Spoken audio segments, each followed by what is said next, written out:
These are good. These are not good. This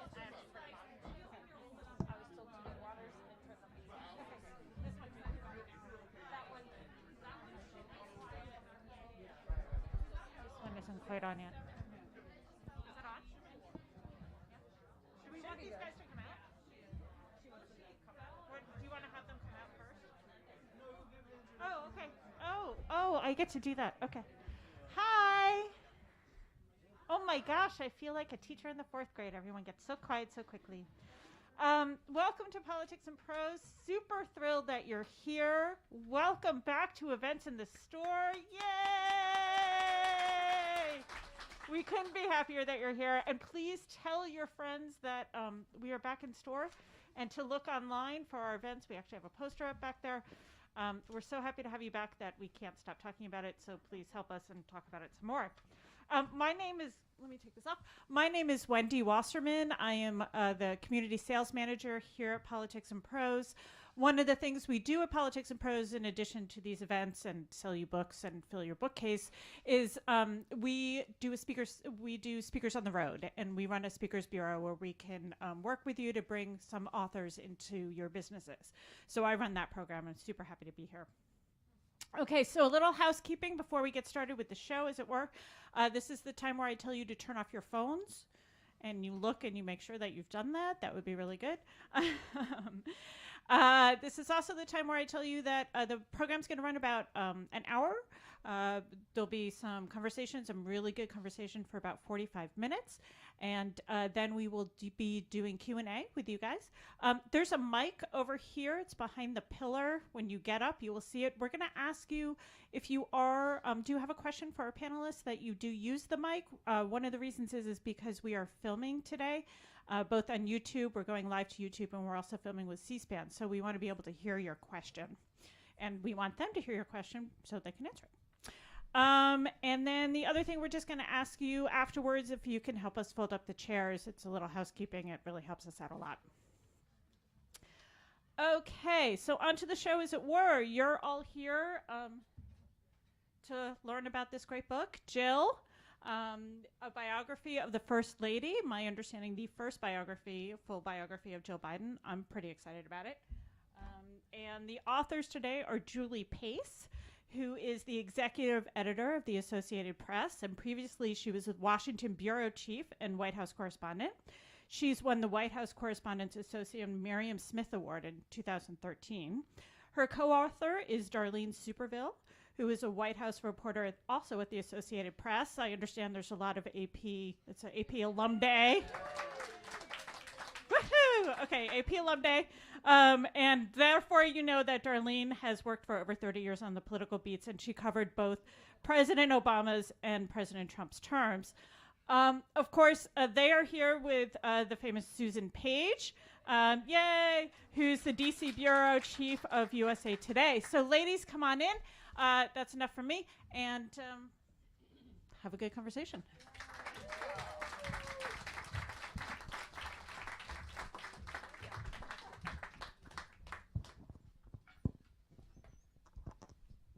Good evening.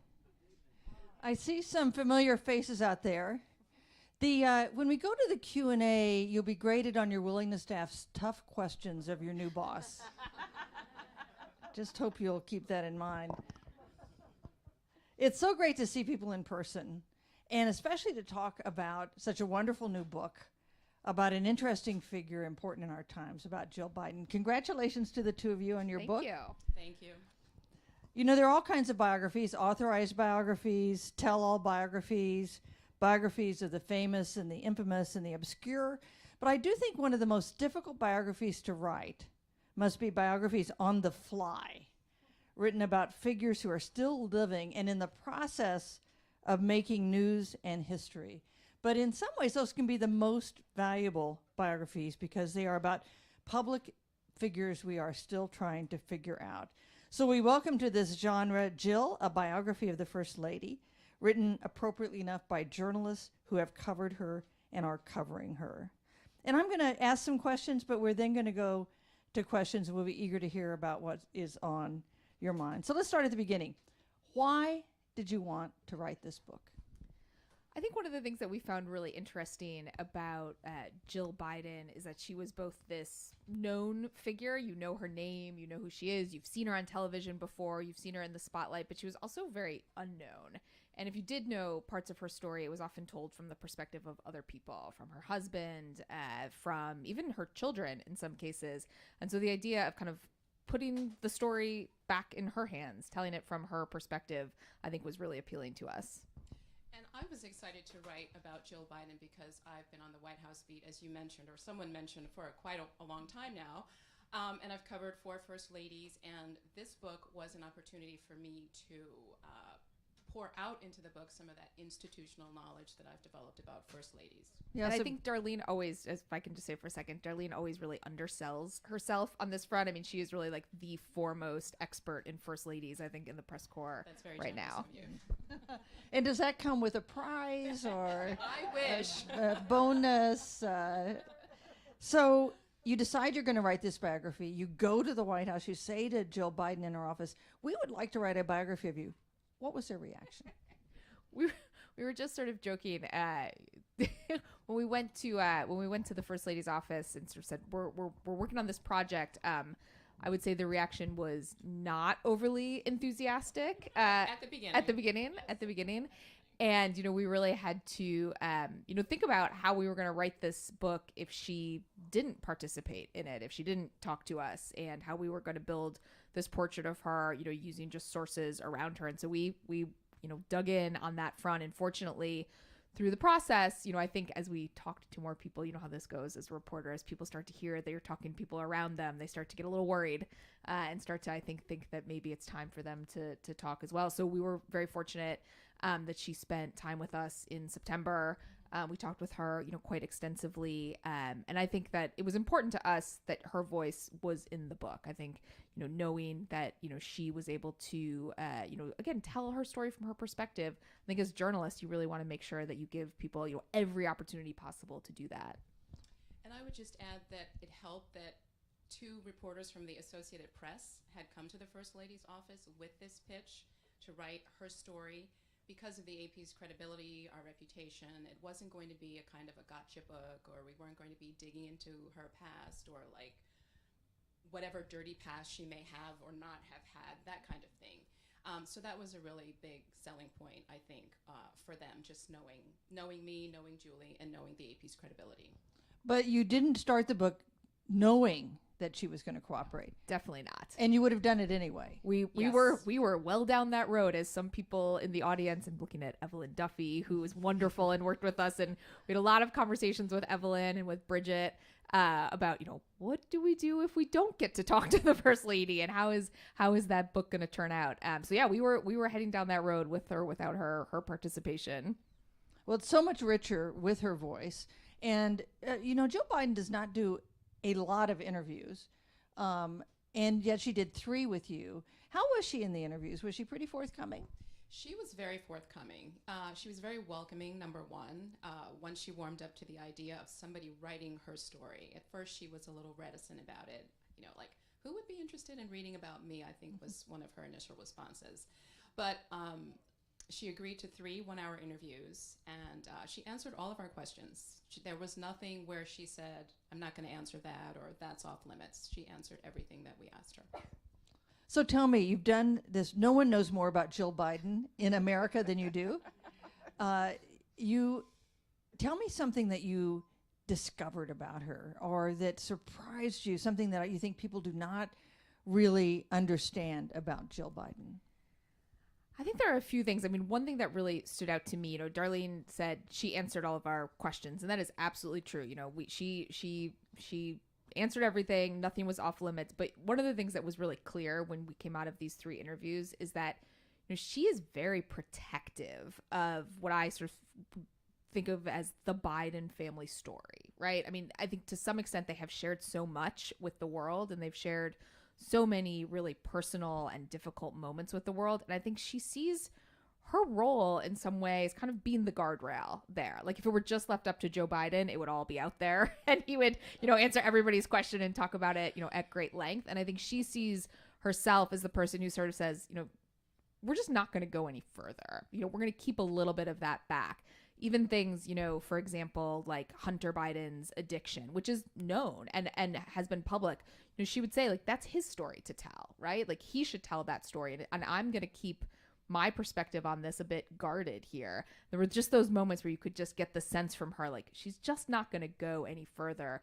And again, I do think that is a reaction to having so much else of their life out there to be analyzed, to be scrutinized, and really to have, to be the public's as much as it is theirs. Darlene, what surprised you? Yeah, I had some prior exposure to Jill Biden on the White House beat when Joe was vice president and she was his wife. They use the term second lady, which I don't like, and I try not to use it. So I'd had some prior exposure to her, but in reporting for this book, one of the things that I learned about her was the extent to which she likes to play practical jokes on people. There is a very famous, well, maybe I shouldn't say famous story, but there's a very funny story where she was traveling when he was vice president, and she climbed into the overhead bin on the plane. I don't remember if it was her own plane or Air Force Two. And sorry for the poor person that came along and opened the bin to try to put their luggage in there. She popped out, and you can imagine how that all went. And there are just lots of other stories like that. She, one time with one of her community college colleagues, had gotten the maintenance crew to help her bring in a 50-pound pumpkin and put it on this woman's seat. And the woman came in and had no idea where the pumpkin came from. So that was kind of interesting to me. And that's not something that most people would see when you see Jill Biden traveling around the country, talking about community colleges, military families, or whatever she's doing that day. The other one I love is it was during one of the campaigns. I'm going to blend all of my campaigns together here, but they had Secret Service protection already. She wanted to go on a run. She's a big runner, and she really hated that the Secret Service agents would run along with her. So she put on a wig and left their house and was like, let's see how long it takes them to figure out that it's me. And it took them a little while. Then they caught up and they knew the gag at that point. She seems like such a serious person. The whole prankster thing is a little is interesting. I think she's a little irreverent. She is a little irreverent. And she also talks a lot about just always trying to find the joy in life. And if you know their story, you know about Joe losing his first wife and their baby daughter. You know about the two of them losing their son, Beau. And so she tries to find moments where she can put a smile on someone's face or play a practical joke. Here's something you wrote in the book that struck me as interesting. I'd like you to explain a little bit of it. You write, Dr. Jill Biden assumed the role of First Lady decades later than she originally envisioned. She arrived hardened, at times jaded, by the harsh realities of American politics and the personal tragedies her family has endured in the public eye, yet she also stepped into the White House as a symbol of resilience and relatability, a woman fiercely protective of her family and her passions and ambitions. Take the first part first. She arrived hardened and at times jaded to the role of First Lady. What did you mean by that? One of the things that I learned through this process, I was not covering the 1980 campaign as a reporter. The 88 campaign, both Bidens went into that campaign thinking he could really win. He was this young, charismatic politician. He was seen as really the future of the Democratic Party. So they go into that campaign with extremely high expectations. And she goes into that starting to already think, what will life be like if we win, if he's in the White House? And what am I going to do as First Lady? So her mind is already going down that road. She's thinking about their kids. How are they going to raise kids?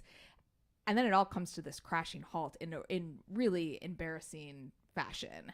And I think that experience really is scarring to her because she believes so much in him and she believes so much that he's the right man for that moment. And so she really, I think, recoils from the process a little bit. And through successive campaigns, you see her being the one to say, no, we're not ready to do this again. Nope, it's not your time to do this again. By the time they get there again, what I think is really interesting is 2008, where he gets 1% of the vote in Iowa. She actually thought that was another moment where he was ready, where he could win. Obviously, that doesn't happen. And in that moment, she has this sort of realization that people she thought they could count on, who had been with him for a long time, who had been supporters, maybe go off and support Obama, maybe go off and support Hillary. And they're left feeling like, what about Joe? where are you when we need you the most? And so I think when she does get into to 2020, she is fully aware of the political game. You know, she is hardened to the realities of it. She has no illusions about what they're getting into. In some ways, I think it prepares her for the job much more than almost anybody who's had it before, but it is a very long process of getting her to this point. One of the words that she used in our interview to describe her feeling coming out of the 88 campaign was stinging. She said it stung. And to Julie's point, she internalized all of that. She told us at one point about people, she didn't name any names, but people who had made promises to Joe to be there to support him, and when they needed those people were not there. So again, she's just learned from experience, having been a political wife, the wife of a senator who kept running and running and running and running, took all of that and internalized it and used it to learn from. Let's talk about the second part of what you wrote in that passage I read. Fiercely protective of her family. And, you know, that's something that's going to be tested with Hunter Biden, subject of a grand jury now meeting in Delaware on tax issues. And if Republicans gain control of the House or the Senate in November, as now seems likely, nothing's ever guaranteed in politics, but now likely, it is all but certain that they will launch investigative hearings into Hunter Biden and his uncle Jimmy Biden, the president's brother. What does Jill Biden think about those controversies involving her son Hunter and the prospect of really brutal investigations ahead? You know, it's interesting because the family had discussions going into the 2020 campaign about what this would mean for them. And even before we got to the point where Hunter was under investigation, you know, there were certainly elements of his past that they knew were going to be put into the spotlight. And they decided as a family that they were ready to move forward, that they were okay with that they, again, kind of knew that that was going to be part of the process. I'm not sure they fully understood exactly what this was going to look like. And certainly I don't think anticipated that we could end up in a situation where the second half of the presidency could, you know, have this backdrop, this shadow of actual investigations. So, you know, what that portends for them, both politically, but also as a family, I think is sort of part of the legacy that will unspool itself in the next couple of months. And I think she, you know, for as much as she is, I think, hardened to the reality of politics, she's still a mom, you know, and I think it hurts her. And she talks about this, you know, it does hurt her. It causes her great pain to watch one of her children, you know, be put kind of through the ringer in the way that he has. Yeah, it'll be very interesting to see how they deal with it. I mean, right now, there are lots of questions that come to the White House about Hunter Biden during the daily press briefings, and you've seen the answer is, you know, Hunter doesn't work for the government. I don't speak for Hunter, but if the elections in November go the way that most people think they will have to figure out how to deal with it and how to respond to all of that. Does she think that Hunter bears some responsibility for the pickle he's in? Or does she think, as some in the family have said, that it's not his fault, he's an addict, this was his addiction talking, not him, unfair to hold him responsible? What's her view? Certainly in the conversations that we had with her, and I think the conversations we had with people around them, I don't think that they feel like he bears responsibility. I think they understand, you know, he has addictions and he has struggled publicly. They also understand that maybe the optics of some of what he did in Ukraine or maybe in China during the Obama administration were problematic, but they never really get past that point. You know, it's optics. It's, you know, it was a bad look. It was, you know, maybe we shouldn't have, maybe you shouldn't have been doing that. But they really, they're very protective. Again, you know, I think again, my takeaway from it is, as much as this is a story that is in the public sphere, as much as this is something that is being picked apart, for them, it's also very personal. He is their son. And I think that they are going to defend him. You know, they are going to defend him, I think, till the end, truly. Darlene, what does Jill Biden think about the press corps? That's a good question. I've never asked her that. What is your sense? She seems very tolerant of the press. I've traveled with her a couple of times. She usually has a press pool traveling with her. She will come back to the back of the plane at the beginning or the end of trips and do a little bit of chit chat. But I have not seen any, you know, outright disdain for the press the way we have seen in prior administrations. And she's, she has been in the public eye for a long time, and was the wife of a vice president, the wife of a longtime senator. So dealing with the press is not something that's new to her in the way it has been for other first ladies. You know, it's interesting. You mentioned how prepared she was for this role of first lady. I think of first ladies in modern times, the only other person with similar preparation was Barbara Bush, who also had served 8 years in the role others call second lady, had also been the wife of a member of Congress, somebody who had run for office over and over again. There's no definition. Like there's no job definition. There's no paycheck that comes with it. Did Jill Biden arrive in the White House with a clear idea about what she wanted to do in this role? Absolutely.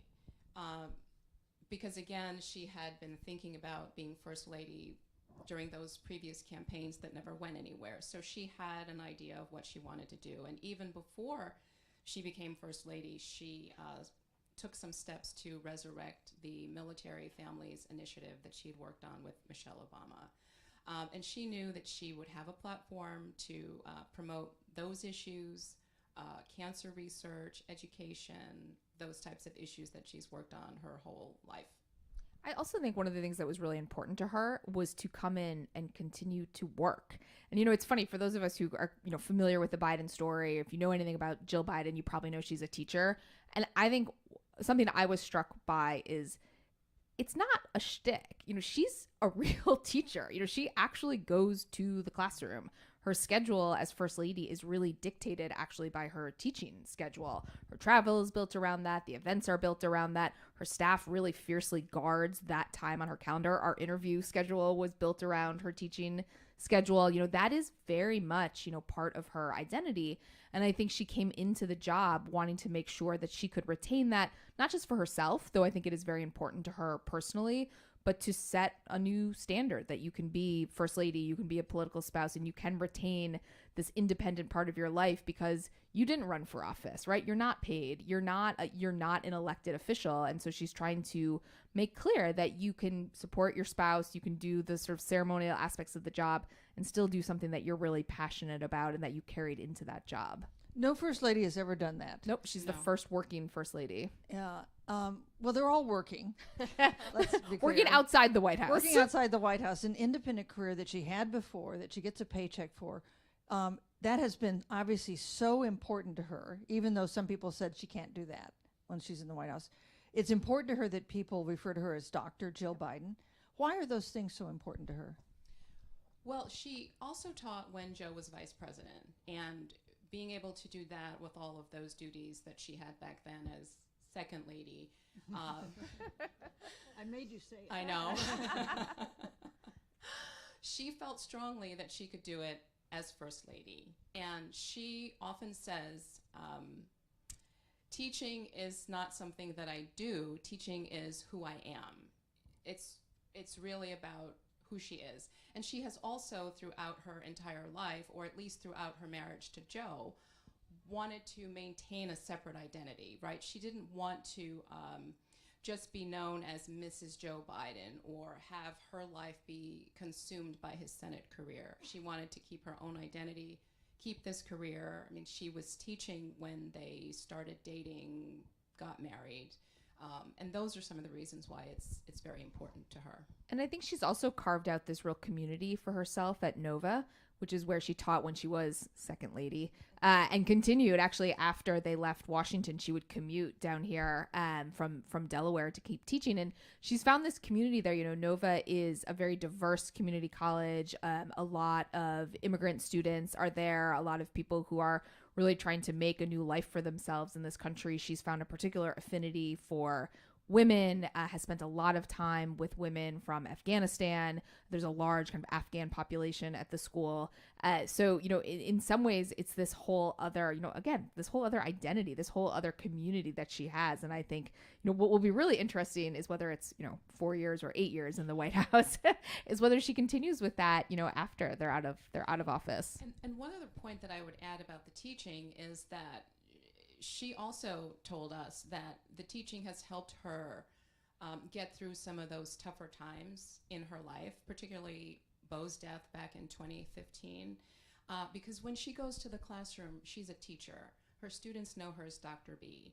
She can compartmentalize and push out the sad stuff that's going on in her life and focus on being their teacher. And then once she leaves the classroom, of course, she goes home to all those other things. But it was another way for her to get through some of life's difficulties. You said that she came into this role with a clear idea about what she wanted to do.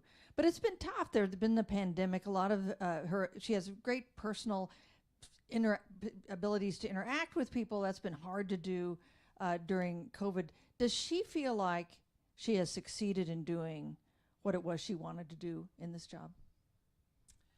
I would say yes. And I say yes because she also has said that being First Lady, she recognizes the platform and she doesn't want to waste a minute of it. She's also said that she wants to do anything she can to help her husband, help the administration. Most of her first year was spent, as most of the administration's first year was spent, on COVID, the response to COVID, traveling around the country, trying to get people to take their vaccinations, their booster shots, vaccinate their kids, so on and so forth. So I think, knowing what I know about her, I think in that vein, her doing all that she did in that first year to help with the COVID response, she would say, yeah, she's doing what she wanted to do. And in between there, she did go to military bases and promote military family issues. She did visit community colleges and talk about education. She did a little work on the cancer research. So she was able to do that, I think, and more. One thing that I think will be interesting as we get toward the end of this tenure, part of why they decided to run, and it really was both of them decided to run, was, they looked at the country during the Trump administration, and not only did they feel like Trump was really breaking so many norms and pushing the guardrails, in a way that they felt was unacceptable, but they just felt like the polarization in the country, the kind of tension in the country had reached this really unhealthy and potentially dangerous point.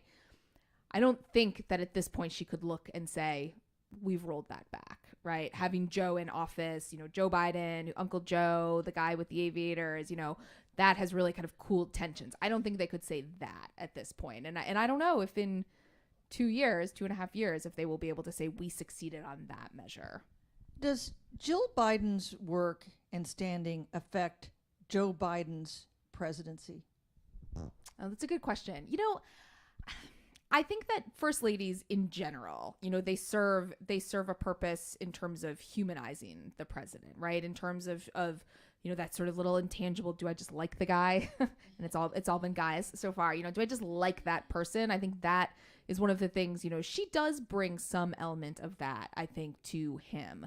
I think when they're together, when they're with the grandkids, I think there's this feeling that people still have, like, they seem like a nice family. So I think in that respect, she is helpful. I just sort of wonder if we're at this point where we are, we're sort of past the idea that she or any kind of factor like that could really move the needle. Yeah. But also, anything that a first lady does is not supposed to take away from the president's agenda or what they're trying to accomplish. Someone we interviewed for the book said, whatever a first lady does is supposed to be value added. And at this point, she hasn't done anything controversial. She hasn't worn a jacket with a message on the back or high heels to go on a disaster trip. Those kinds of things that prompted a lot of controversy, right?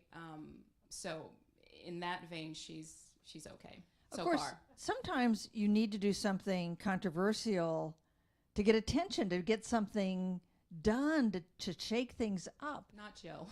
But not Jill. I don't think she sees that as her. I think the furthest almost she got out there was when they were negotiating the Build Back Better initiative, and she was really pushing for community college funding, and she was pretty vocal about it, and he was pretty vocal about it, and it didn't go anywhere. It didn't go anywhere.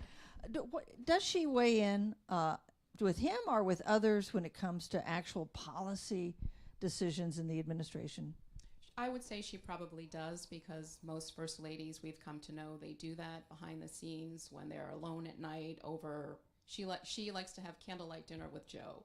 So they're probably talking some policy between the twinkles of the candles. And I think on education in particular, she's very passionate about teacher pay. She's very passionate about community college access. So that in particular, I think is a place where she will weigh in. I think it is less likely that she is weighing in on, the intricacies of, negotiating with Putin or arming the Ukrainians. Or arming the Ukrainians, right. I interviewed Jill Biden in 2012. She had a book that came out, a children's book. And this was at a point where the conventional wisdom was that Joe Biden, his moment had passed. He was not going to run for president again. And I said that to her, and she said, "Don't be so sure." She said, "Never say never." And this response really surprised me because it was at odds with the direction everybody else was going. What do you make of that and her attitude toward his campaigns? Has she been more on board than the kind of the conventional senses? Lots of times the spouses are less enthused about campaigns. It's really depended on which campaign you're talking about. Again, if you go back to 1988, she was a real force in wanting him to run. She really believed that this was this moment. 2004, adamantly opposed to it, and probably rightly, so at that point. The one campaign where I do think, her political sensibilities proved to be off is 2008. She feels like, he is a leader in the Democratic Party on foreign relations. It's a campaign that is going to be, really centered on the future of the Iraq War. She feels like, while he voted for the war, he now opposes it, and he's been a forceful voice there. She really sees a path forward for him. And when you think about it in retrospect, you think, how could you have thought that Joe Biden was going to trump Hillary Clinton or, Barack Obama or at that time, John Edwards in that campaign? So I think her political antenna in that campaign is the most off. If you go to 2016 and 2020, those I think are the two really most interesting moments for her, because 2016, and I see Josh Letterman, who we were sitting in our White House booth during that campaign trying to figure out, where the Biden family was. She's the one who literally says, we write about this in the book, she literally says, as advisors are putting, timelines in front of them and, here's how late you can get in. Here's when we're going to have to be hitting these fundraising deadlines. She literally says, we're not ready. Beau has just died. We're not ready. And she has to vocalize that almost for him. He can't really say it himself. He can't get himself to the point of walking away. She plays that really important role. But then you fast forward to 2020, and conventional wisdom, again, is he's too old. The party is too liberal. The party has moved too far to the left. And she is actually one of the most forceful voices behind the scenes saying, no, this actually is your time. So, her evolution and the role she plays in each of those campaigns I find to be really fascinating. Her answer to you, never say never, I would say shows how much she learned during all those campaigns, right? Because no good politician will close the door to anything, right? And so I think she learned that over the years and over all those campaigns that she worked on with Joe, that you don't close the door just yet. Don't shut it tight. So that's maybe a lesson I should learn myself. I'll work on that. Does she want him to run for re-election in 2 years? Darlene? That's a great question, Susan.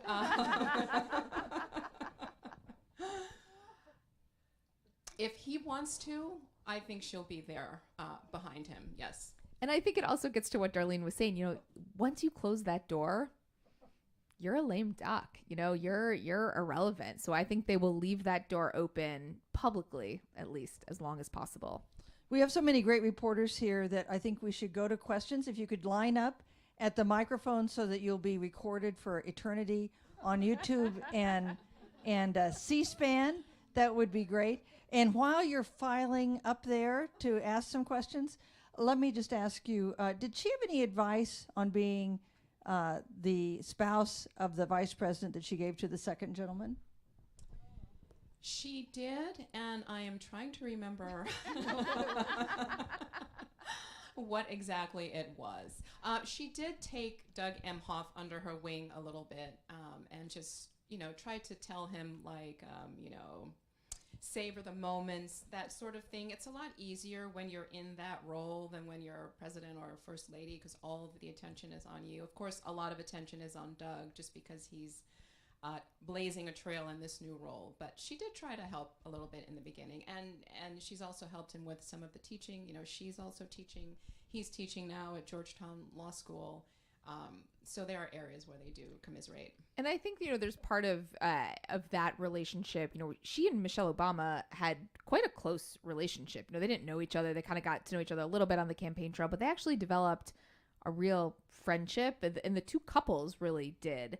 And I think there's part of the Bidens that, wants to have that with Harris and Emhoff too. They want to have that kinship.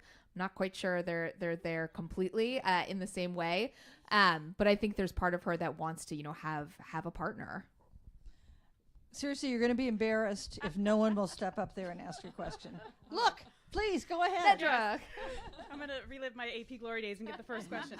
Yeah. So, Julie, a couple things. I'm curious. Do they A multi-part question too. That's the AP way. I love it. I have so many. You talk about 2016. Do you think she regrets that decision at all? There have been some who've speculated maybe if he would have run, there wouldn't have been a President Trump. The course of history could have been changed. And Darlene, I just love from your perspective of covering several first ladies where you think history will judge her, and also what's the problem with the second lady thing? Like, what's the beef you have with that? So on 2016, it's interesting because, she talks and we talked about this with her after Clinton loses. Everywhere they go, people are coming up to them saying, "Oh, you should have run. Oh, you should have run." And I do think it gets into your head a little bit where you start to think, maybe we should have run. At the same time, I think that she, as much as anybody acknowledges, they really were not emotionally ready. Beau had just died. I think they really did not feel like he could go through that, or that the family could put themselves through that. And obviously it works out in the end, but I do think, it can be a little bit heady when people are everywhere you go. She talks about being at the little supermarket, that they would go to in Delaware, and people walk up to, I wish you would have run. You could have beat Trump. I do think it kind of sticks in your head, and I'm sure that also influences the eventual decision to run in 2020. Where will history rank her, do you think? I think she will be remembered for being an active first lady. It's a little hard to talk legacy right now, I think, because there's still so much time ahead in the administration than has passed. But she's been very active, one of the most active first ladies in recent years, just with a travel schedule that rivals the president's schedule. So there's that. And then the second lady thing goes back to an editor of mine who didn't like it. And I also didn't like it because I just thought it was like seconds, right? Who's the editor? We have to know now. But it's now become a thing, and they've all adopted it. So it's second gentleman, it's second lady. So I'm going to be stuck with that for a long time. The editor is someone who couldn't be here tonight, Terry Hunt, a longtime White House correspondent. Go ahead. Well, huge congratulations to both of you. This is so Thanks, exciting. Josh. One of the relationships that's attracted a lot of intrigue is that between Jill Biden and the president's sister, Valerie, and their sort of dueling roles as like the rock in this family that has gone through so much tragedy. So I was just curious about what you picked up about the dynamic and any kind of like competition between them. And, it's interesting because the Biden family has a lot of strong women. I think Joe and certainly the sons have gotten a lot of attention, but actually, Joe's mother is a really influential figure in his life. A lot of stories that he tells about his mother, and his sister, is a close family member and a key political advisor. And there's this moment that she talks about with us when Joe has his brain aneurysm. And that's where I think the dynamic starts to shift a little bit, where Jill, she is the wife in that moment, and he is her husband, and he is ailing. And that's where she kind of steps up and plays, the role of the wife, and his sister and his mother, don't get to make the decisions there. And I think it transforms the relationship ultimately in a positive way, but it just establishes her as, she is the matriarch of that part of the Biden family. And I think it kind of resets the relationship in a way that probably is a little bit healthier going forward. But they do, to this day, they retain this incredibly close relationship. But that to me was a moment that really stood out.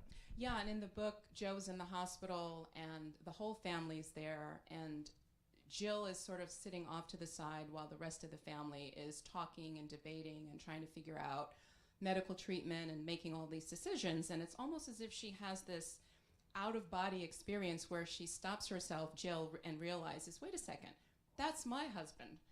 That's my decision to make. And then Joe's mom agrees with her, and then they all let Jill make the decisions about his medical care. There's also another story that she told us about her time with Valerie, which was that in the beginning, she was very intimidated by Valerie, but they have since, the relationship has evolved over the years where Valerie used to help her with her speeches when she would go out to campaign for Joe in Iowa and stuff like that. So they're now, what's the word I'm looking for? They're now cool. You know, families are complicated, Yes, right? they All are. families. And in this family, you had Joe Biden's first wife killed, Valerie Biden stepping up, moving into the household, really acting as a kind of a surrogate mother to the two little boys, and then he marries Jill Biden, who then takes the role. That has to be a complicated maneuver for the women involved, not to mention for the kids.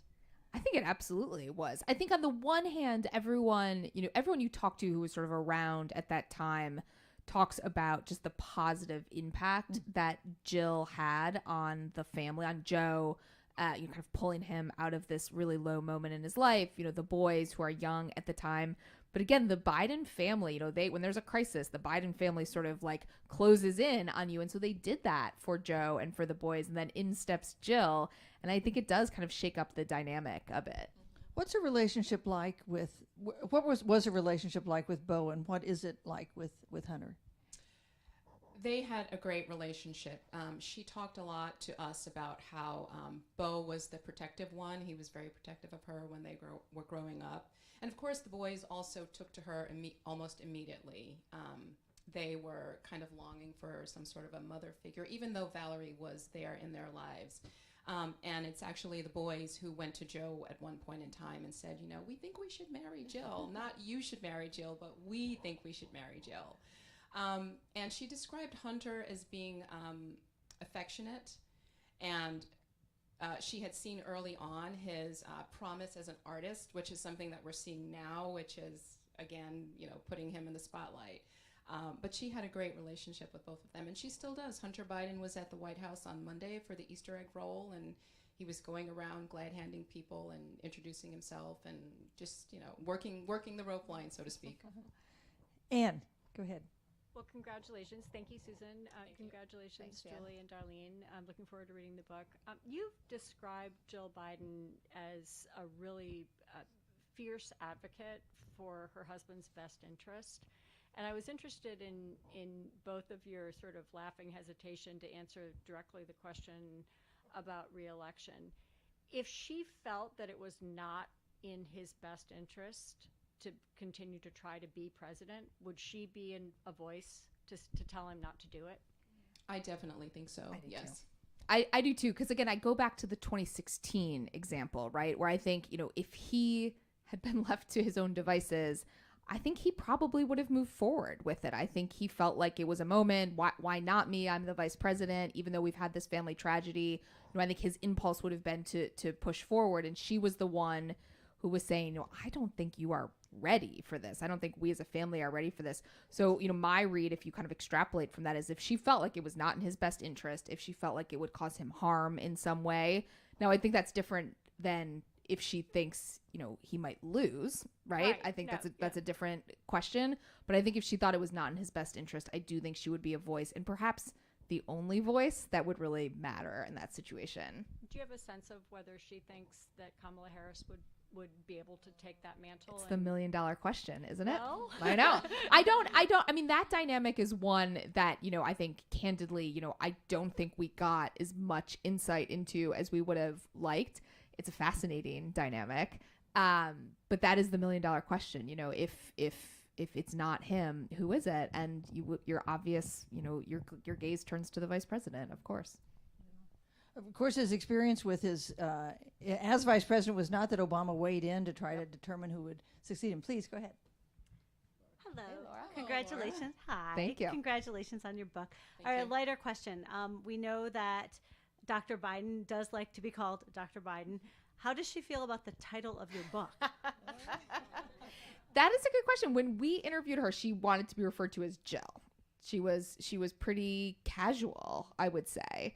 And She always is. Yep. She tells people to call her Jill. She tells reporters to call her Jill. She tells perfect strangers to call her Jill. She walks into rooms and says, "Hi, I'm Jill."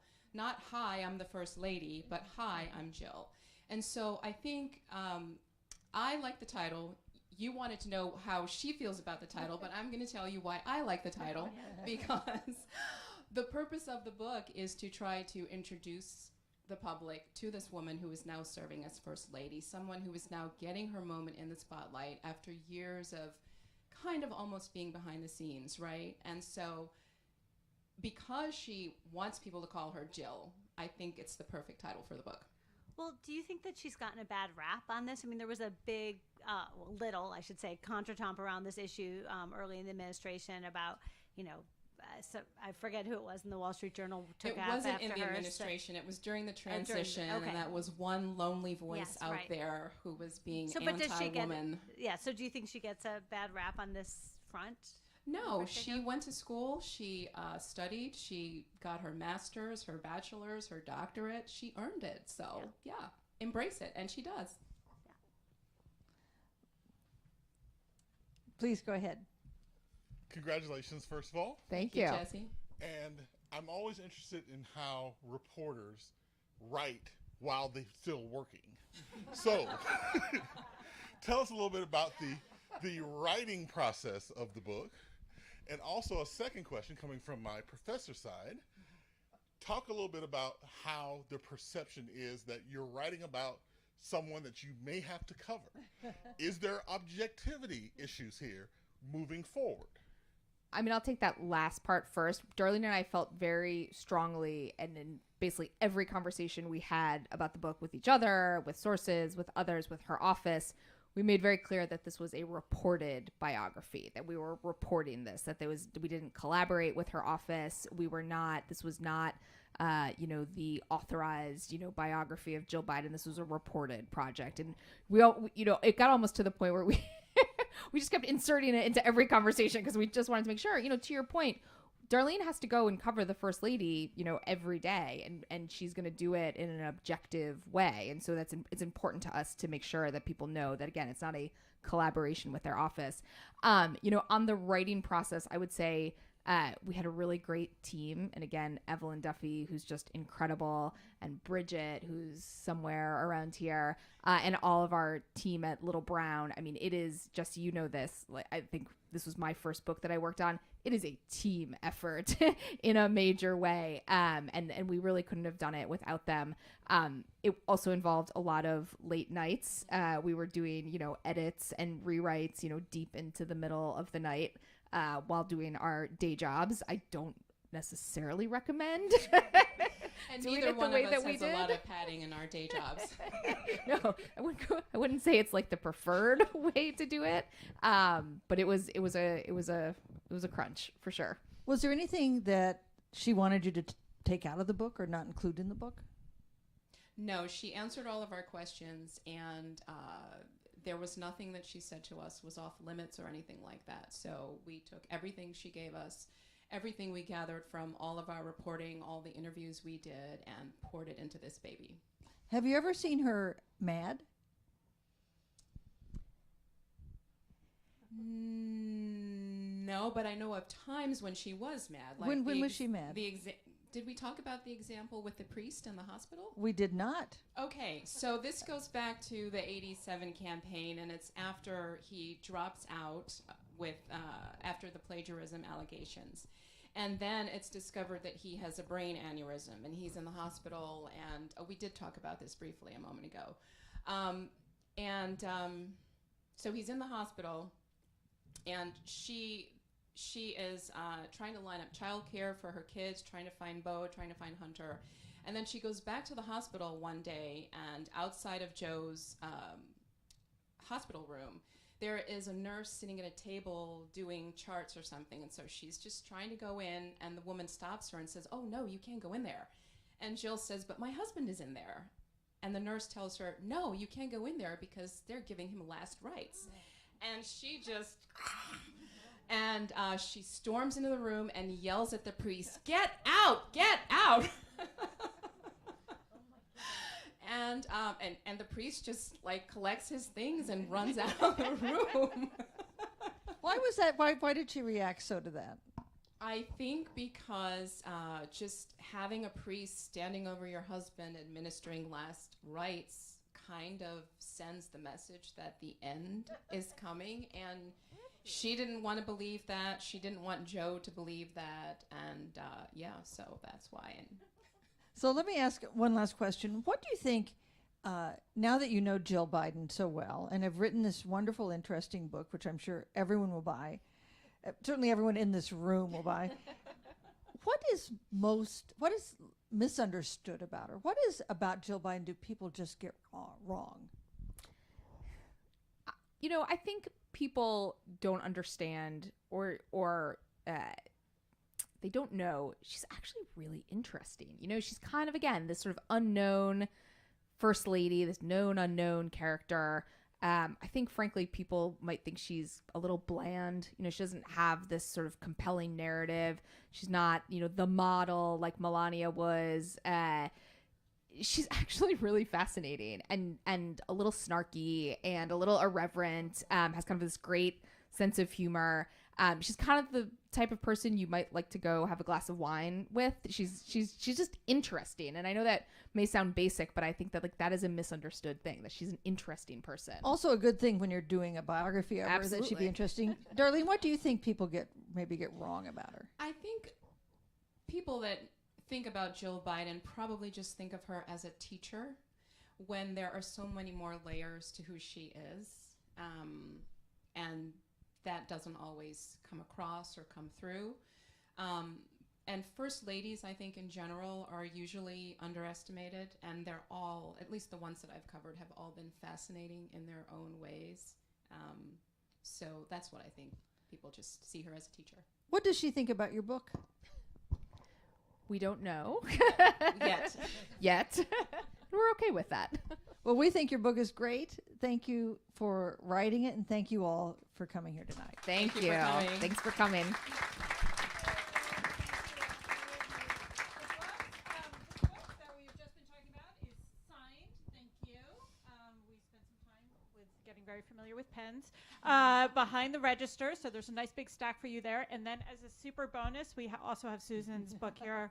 She also spent some time with a pen. So load up, and thank you for coming out tonight. Thank you. Thanks, everybody. Thanks.